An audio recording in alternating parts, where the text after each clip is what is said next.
இன்னைக்கு ஒரு சவரன் தங்கத்தோட விலை ரூ. 1,00,000க்கு மேல. ஆனா, இன்னும் 4 வருஷம் கழிச்சு, அதாவது 2030ல ஒரு சவரன் தங்கம் 2,00,000 தாண்டுமா? இப்போ 1 கிராம் ரூ. 13,965ன்னு வச்சுக்கோங்க. 2030ல 1 கிராம் தங்கம் எவ்வளோ இருக்கும்? 15,000, 20,000 அல்லது 25,000? இந்த வீடியோல 2026 முதல் 2030 வரை தங்கத்தின் விலை எப்படி செல்லலாங்கிறத கன்சர்வேட்டிவாவும், பேஸாவும் அல்லது புல் கேஸாவும் 3 சினாரியோல பார்க்க போறோம். கடைசி வரையும் பாருங்க. ஏன்னா, தங்கம் வச்சிருக்கவங்களுக்கு மட்டும் இல்ல, இப்ப தங்கம் வாங்க நினைப்பவர்களுக்கும் இந்த கால்குலேஷன் ரொம்பவே முக்கியம்.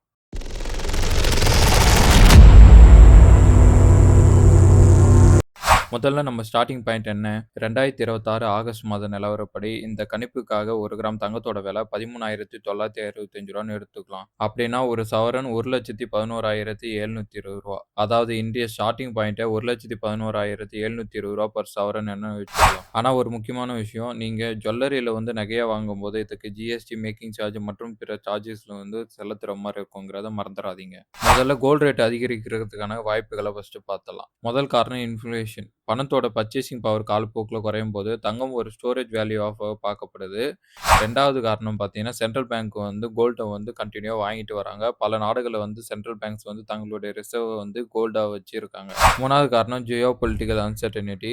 ஒரு எக்கனாமிக் அன்சர்டனிட்டி, மார்க்கெட் ஏற்ற இறக்கங்கள் போன்ற நேரங்கள்ல இன்வெஸ்டர் கோல்ட தான் அதிகமா வாங்க ஆரம்பிக்கிறாங்க.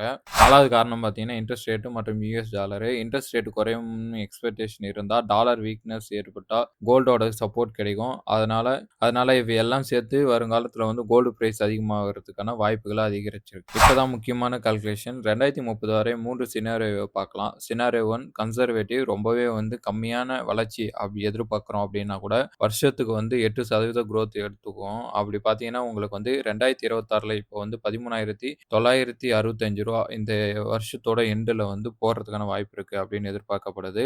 அடுத்த வருஷத்துல சுமார் 15,000 வரையும் போலாம் அப்படின்னு சொல்றாங்க.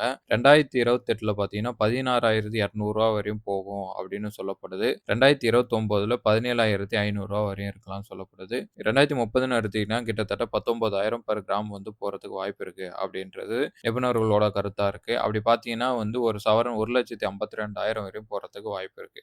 2வது சினாரியோன்னு பார்த்துட்டீங்கன்னா, பேஸ் கேஸு. இப்ப வருஷத்துக்கு சராசரி குரோத் 10%ன்னு எடுத்துப்போம். அப்படி பார்த்தீங்கன்னா, உங்களுக்கு 2026 இந்த வருஷம் எண்டுல 14,000மும், அடுத்த வருஷம் எண்டுல உங்களுக்கு 15,300 2028ல ரூ. 16,898 வரையும் போறதுக்கு வாய்ப்பு இருக்குன்னு சொல்லப்படுது. 2029ல உங்களுக்கு கிட்டத்தட்ட 18,000 வரையும் போலாம் அப்படின்னு சொல்றாங்க. 2030ல 20,000 தாண்டும் பெர் கிராம் அப்படின்னு அப்படி எடுத்துக்கிட்டீங்கன்னா, நீங்க 2030 இறுதியில உங்களுக்கு கிட்டத்தட்ட ஒரு சவரன் 1,64,000 வரையும் போறதுக்கான வாய்ப்பு இருக்கு அப்படிங்கிறது பிரெடிக்ஷனா இருக்கு.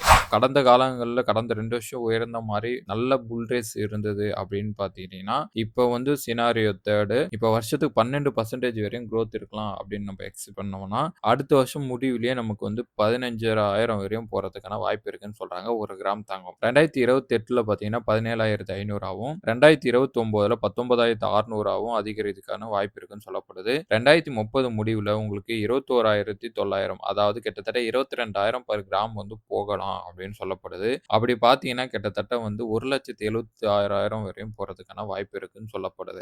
அப்படின்னா தம்ப்லைன்ல கேட்டபடி 2,00,000 போறதுக்கான வாய்ப்பு இல்லையா அப்படின்னு பார்த்தீங்கன்னா, பாசிபிள் இருக்கு. ஆனா கேரண்டியா சொல்ல முடியாது. கடந்த 2 வருஷத்துல பயங்கரமா ஏறிச்சு இல்லையா தங்கம். அது மாரி ஏறும்போது உங்களுக்கு ஒரு சவரன் 2,00,000ன்றது போறதுக்கு வாய்ப்பு இருக்கு அப்படின்னு சொல்றாங்க. அப்படி பார்த்தீங்கன்னா, உங்களுக்கு கிராம் 25,000 வரை போறதுக்கு வாய்ப்பு இருக்குன்னு சொல்லப்படுது. இன்ஃப்ளேஷன் அதிகமா இருக்கிறது, ஜியோ பொலிட்டிக்கல் ரிஸ்க் இருக்கிறது, சென்ட்ரல் பேங்க் தொடர்ந்து கோல்ட வாங்கிட்டு இருக்கிறது, இன்ட்ரெஸ்ட் ரேட் சேஞ்ச் ஆகுறது, ருப்பி டிப்ரிசியேஷன் ஆயிட்டு இருக்கிறது. இது போன்ற ஃபேக்டர்ஸ் எல்லாமே கோல்டுக்கு நல்ல சப்போர்ட்டா இருக்கு. அப்படி பார்த்தோம்னா நமக்கு 2,00,000 போறதுக்கான வாய்ப்பு இருக்கிறதாவும் சொல்லப்படுது. அதே நேரம் இது கண்டிப்பா போகும் அப்படிங்கிற எந்த கேரண்டியும் கிடையாது. இப்போ மிக முக்கியமான கேள்வி என்னன்னா, இப்போ தங்கம் வாங்கலாமா வேணாமா? எப்படி நம்ம ஒரு போர்ட்ஃபோலியோல stock, mutual fund, fixed income அப்படின்னு இருக்கோ, அது மாரி ரிஸ்க் லெவல குறைக்கிறதுக்கு ஏத்த மாரி நம்ம கோல்ட ஆட் பண்ணிக்கலாம். தங்கம் வாங்கணும்னா ஒரே நாள்ல முழு பணத்தையும் போடாம, நம்ம பிரிச்சு பிரிச்சு பணத்த கொஞ்சம் கொஞ்சமா இன்வெஸ்ட் பண்ணிட்டு வரும்போது, ஏற்ற இறக்கத்துல பார்க்கும்போது நமக்கு லாங் டெர்ம்ல வந்து ஒரு நல்ல விலையில வந்து நம்ம தங்கத்த வாங்கியிருப்போம். அதே நேரத்தில தங்கத்தோட வளர்ச்சியும் நமக்கு வந்து கிடைக்கும்.